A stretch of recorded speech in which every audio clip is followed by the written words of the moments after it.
আসসালামু আলাইকুম ওয়া রাহমাতুল্লাহি ওয়া বারাকাতুহু। সুপ্রিয় দিনদার ভাই ও বোনেরা, আজকে আরেকটি গুরুত্বপূর্ণ আমল আপনাদেরকে জানাবো।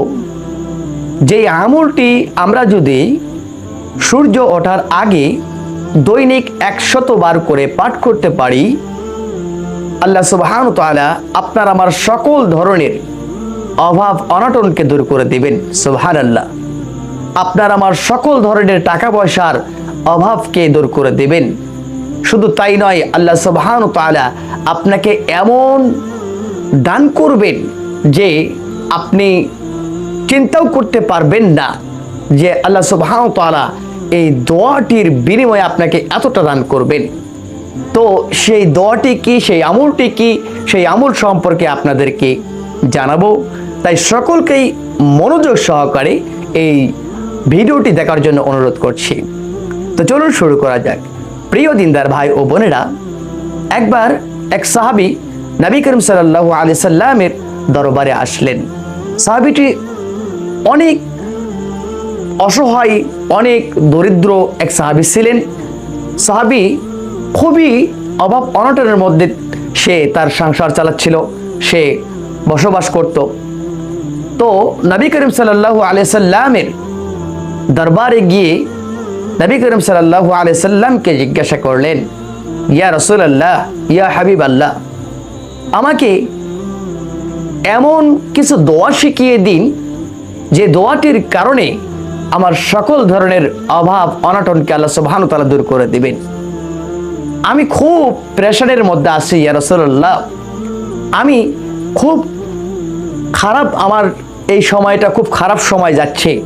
আমি আসলে আর্থিক অনটন দিক থেকে খুবই খারাপ অবস্থায় আছি। তো নবী করিম সাল্লাল্লাহু আলাইহি সাল্লাম সাহাবীকে বললেন, হে সাহাবী, তুমি কি এই দোয়াটি জানো না? যে দোয়াটি পড়লে, যে দোয়াটির কারণে আসমান জমিনের সকল সৃষ্টিকে আল্লাহ সুবহানাহু ওয়া তাআলা রিজিক দান করে থাকেন। তখন সাহাবী জিজ্ঞাসা করলেন, ইয়া রাসূলুল্লাহ, না, আমি এই দোয়াটি জানি না। তো তখন নবী করিম সাল্লাল্লাহু আলাইহি সাল্লাম তাকে এই দোয়াটি শিখিয়ে দিয়েছিলেন। প্রিয় দিনদার ভাই ও বোনেরা, তো এই দোয়াটি পড়ার কিছু নিয়ম আছে। এই দোয়াটি পড়ার কিছু নিয়ম নীতি আছে।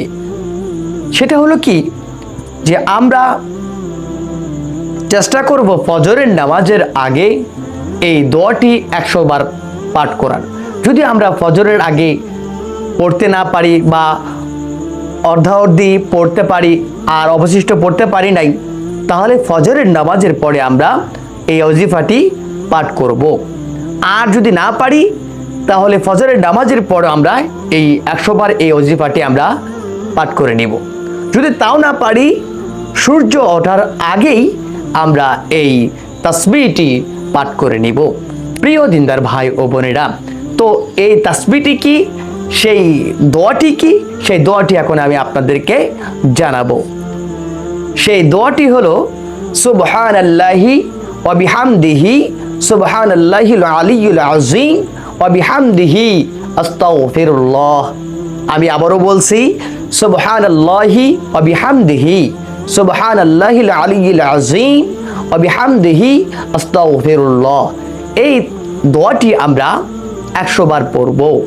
আমরা এছাড়াও আরেকটি দোয়া আমরা পড়তে পারি।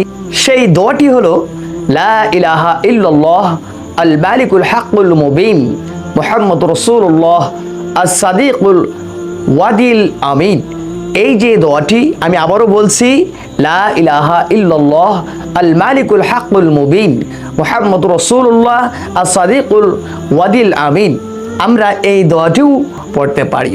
প্রিয় দিনদার ভাই ও বোনেরা, তো আমরা এই যে আমলটি, এটা আমরা প্রতিদিন ইনশাআল্লাহ সূর্য ওঠার আগে 100 বার করে এই আমলটি আমরা করব। আল্লাহ সুবহানাহু ওয়া তাআলা আপনাকে আমাকে এই দোয়ার কারণে আমাদের সকলের স্বচ্ছতা আনার জন্য সুযোগ দান করুক এবং আমাদের সকলের অভাব অনাটনকে দূর করে দিন, আমাদের রিজিকের পেরেশানি হটায় দিন। আল্লাহুম্মা আমিন। প্রিয় দিনদার ভাই ও বোনেরা, ভালো থাকবেন, সুস্থ থাকবেন। দেখা হবে অন্য একটি ভিডিও নিয়ে। আসসালামু আলাইকুম ওয়া রাহমাতুল্লাহি ওয়া বারাকাতুহু।